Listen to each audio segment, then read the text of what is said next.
La siguiente comunicación, titulada Incidencia de ITS en usuarios de PrEP, datos del Sistema de Información de Programas de Profilaxis Preexposición, SIPREP, al VIH en España, y presenta Victoria Hernando del Centro Nacional de Epidemiología del Carlos III. Buenos días a todos. En primer lugar, agradecer al Comité Científico que haya seleccionado nuestro trabajo para esta sesión de comunicaciones orales. Bien, como sabéis, la profilaxis preexposición en España se incluyó como una prestación en la cartera de servicios del Sistema Nacional de Salud en noviembre de 2019 y en este momento también se puso en marcha el proyecto SIPREP, que es el Sistema de Información sobre Programas de PrEP que monitoriza el desarrollo y los resultados de los programas públicos de PrEP en España. A día de hoy, todas las comunidades autónomas tienen sus programas de PrEP y en el proyecto SIPREP participan 14 comunidades autónomas, de las cuales 11 están incorporando datos a tiempo real, alrededor de un 58% del total de las comunidades autónomas. A mayo de 2023, que es cuando tenemos publicado el último informe anual del proyecto SIPREP, había 2.852 usuarios de PrEP que estaban incluidos en SIPREP, lo que representa aproximadamente el 15,8% del total estimado de usuarios de PrEP en España, que en aquel momento era en torno a 18.000. Como ayer nos hablaba Lucio en su presentación sobre las barreras y fortalezas de la PrEP, dentro de las estrategias o de los objetivos que tiene ONU-SIDA para 2025 está que el 95% de las personas que están a riesgo de contraer el VIH tengan acceso a programas preventivos, a estrategias preventivas combinadas. Y entre estas estrategias se encuentra, por supuesto, el uso de la PrEP, también de la profilaxis post-exposición y el cribado y el tratamiento de infecciones de transmisión sexual. En este documento de ONU-SIDA, que es de la OMS, que es del año 2019, ya se hablaba de la importancia de mejorar los programas de cribado y de tratamiento de las infecciones de transmisión sexual en este contexto en el que nos encontramos ahora de un uso generalizado de la PrEP. Y es que en los últimos años estamos asistiendo a un incremento global de las infecciones de transmisión sexual. En esta gráfica, que son los últimos datos que tenemos publicados de las ITS, que son de enfermedades de declaración obligatoria, la gonococia, la sífilis y la clamidia, desde el año 2000 estamos asistiendo a un incremento del número de casos, pero sobre todo en los últimos años ese incremento es mucho mayor, como digo, en la población general. Pero también tenemos estudios realizados en países donde se comenzó la dispensación de PrEP mucho antes que en España, que ya nos indicaban que teníamos tasas de incidencia elevadas de estas infecciones de transmisión sexual. Pero, por otro lado, hay modelos matemáticos que nos dicen que el cribado más frecuente al que se someten los hombres que tienen sexo con hombres que son usuarios de PrEP podría producir una reducción en la incidencia de las infecciones de transmisión sexual. Bien, en este contexto es donde nos planteamos este trabajo de describir las tasas de incidencia de infección gonocócica, de infección por clamidia trachomatis y de sífilis e identificar sus factores asociados en una cohorte de usuarios de PrEP en España. Para este trabajo, como digo, se han utilizado los datos que están registrados en el proyecto SIPREP desde noviembre de 2019, que es cuando empieza la PrEP en España, hasta mayo de 2023, que es cuando tenemos el último informe anual. Han participado 11 comunidades autónomas de 44 centros. Los criterios de inclusión para este trabajo han sido los usuarios de PrEP que tenían al menos una visita de seguimiento y también tenían información sobre el diagnóstico de alguna de estas 3 infecciones de transmisión sexual. Se han excluido las mujeres y los hombres heterosexuales porque representaban un número muy pequeño. Se han calculado tasas de incidencia de gonococia, clamidia y de sífilis por 100 personas año de seguimiento y se han calculado también razones de tasas de incidencia según las características sociodemográficas y los antecedentes de prácticas de riesgo para la inclusión de los programas de PrEP mediante modelos de regresión de Poisson multivariable. Para los casos de gonococia y de clamidia se consideraban episodios diferentes aquellos que tenían una separación de al menos un mes entre episodios. Para el caso de la sífilis solo se consideraron el primer episodio de sífilis primaria, secundaria o latente precoz. No se incluyeron aquellos diagnósticos de sífilis tardía o de duración indeterminada.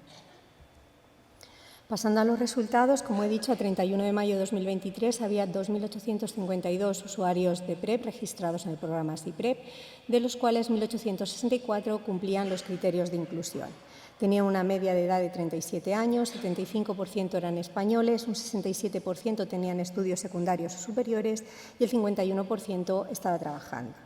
Con respecto a las poblaciones clave, un 98,7% eran gays, bisexuales o hombres que tienen sexo con hombres y un 1,3% eran personas trans.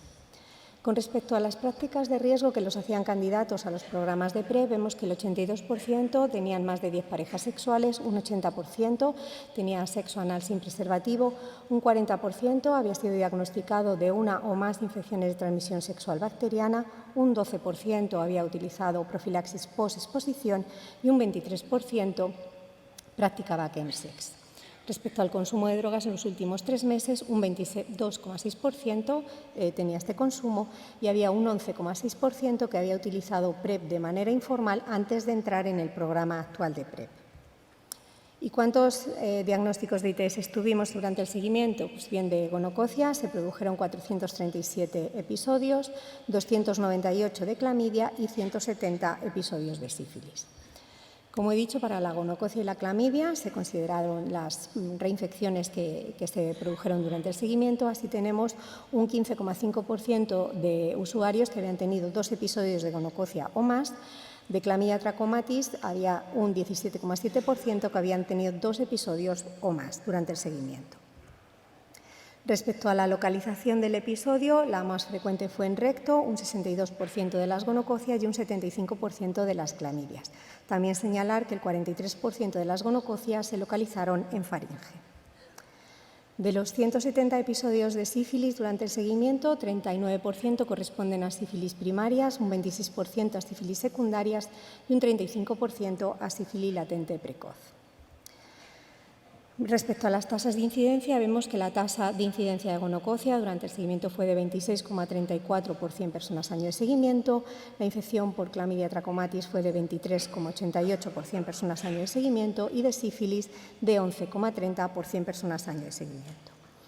Estas tasas de incidencia serían inferiores a lo que se vio en un estudio que se realizó en Sandoval y se publicó en el año 2021, que llegaron a ver tasas de gonococia de 105 o de 75 por 100 personas año en clamidia, pero serían similares a lo que hay en otros estudios más recientes publicados en 2022 y 2023 en una corte alemana o de Israel, donde las tasas son muy similares a las que encontramos en este estudio. Si vemos las tasas de incidencia según las variables consideradas, vemos que los sujetos que tienen menos de 50 años tendrían tasas de gonococia y de clamidia superiores, pero no vemos diferencias en cuanto a las tasas de incidencia de sífilis por grupos de edad.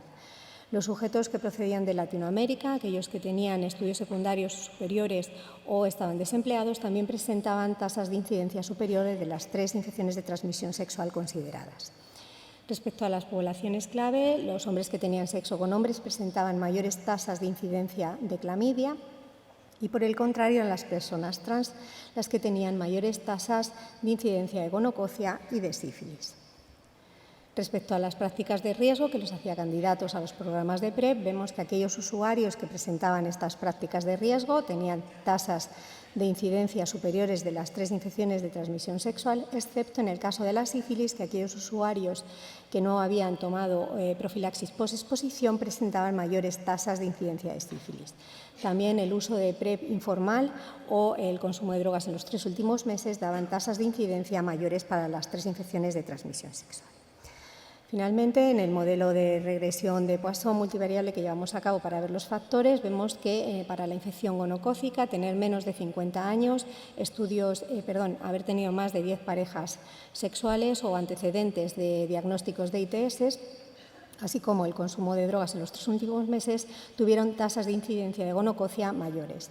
Para la clamidia, vemos que los factores serían tener estudios secundarios superiores, los antecedentes de diagnósticos de ITS y el consumo de drogas en los 3 meses previos. Y finalmente, las tasas para la sífilis se asociaba, como en las ITS anteriores, el diagnóstico previo de infecciones de transmisión sexual y, en este caso, el uso informal de profilaxis preexposición. En conclusión, las tasas de incidencia de ITS entre los usuarios de PrEP recogidos en SIPREP se mantienen todavía elevadas. El riesgo de infección varía según los antecedentes de prácticas de riesgo, aunque el tener un diagnóstico previo de infecciones de transmisión sexual se mantiene constante en las 3 infecciones de transmisión sexual consideradas. Pero por todo ello creemos que el cribado que se realiza en los programas de PrEP representa una oportunidad muy importante para el control de las infecciones de transmisión sexual. Finalmente, dar las gracias a todos los participantes que participan en el grupo de trabajo de SIPREP, a los centros, a los coordinadores autonómicos, a la División de Control de VIH, ITS, hepatitis virales y tuberculosis del Ministerio de Sanidad, a SEISIDA, a los usuarios de PrEP que dan su consentimiento para participar y a todos ustedes por su atención. Muchas gracias.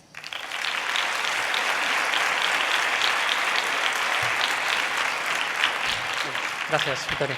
¿Alguna pregunta? Gracias, Victoria, muy interesante. El hecho de que ni Madrid ni Cataluña colaboren en este esfuerzo, en este trabajo, y teniendo en cuenta que no solamente que haya más personas que están con PrEP, sino que probablemente hay prácticas diferenciadas y cadenas de transmisión distintas, como hemos visto con el Mpox, que prácticamente explotó su incidencia justamente en estas dos localizaciones, podría hacer pensar que a lo mejor los datos que presentáis infravaloran realmente el problema si se metieran. Sí, seguramente, lógicamente tiene mucho que ver el que no estén las dos comunidades autónomas que más PrEP están dando y sobre todo porque esto al final es algo de zonas urbanas y Madrid y Barcelona es donde tenemos las zonas urbanas. O sea que seguramente si tuviéramos sus datos, esperamos que en un futuro los podamos tener, pues posiblemente cambie algo, sí. Sí, totalmente de acuerdo. Bueno, gracias, Victoria, por la comunicación. Un segundito, perdona. Una pregunta. Perdón. Déjame una, porfa. Sí. Te quería preguntar, no sé si puedes comentar si tienes algún dato, nos has comparado las tasas de incidencia con otros estudios de pacientes que reciben PrEP. ¿Tienes algún dato para comparar con participantes que acuden a consultas de ITS pero no están recibiendo PrEP? Si estas tasas que vemos son mayores en estos pacientes que reciben PrEP. Directamente en usuarios, o sea, en personas que no sean usuarias de PrEP no lo tengo, pero lo que sí tenemos es en lo que vemos en los registros de vigilancia epidemiológica es que hay un aumento continuo de las infecciones de transmisión sexual en general en la población. He puesto ahí el dato del último que tenemos publicado, el informe, que es del año 2021, pero bueno, no tenemos todavía cerrado el informe de los datos de 2022, pero los datos siguen creciendo, o sea que es generalizado el aumento que se está produciendo. Sí. Muy bien. ¿Alguna pregunta más? Tenemos un par de minutillos. ¿Nada más? Pues nada, vamos a pasar a la siguiente. Gracias.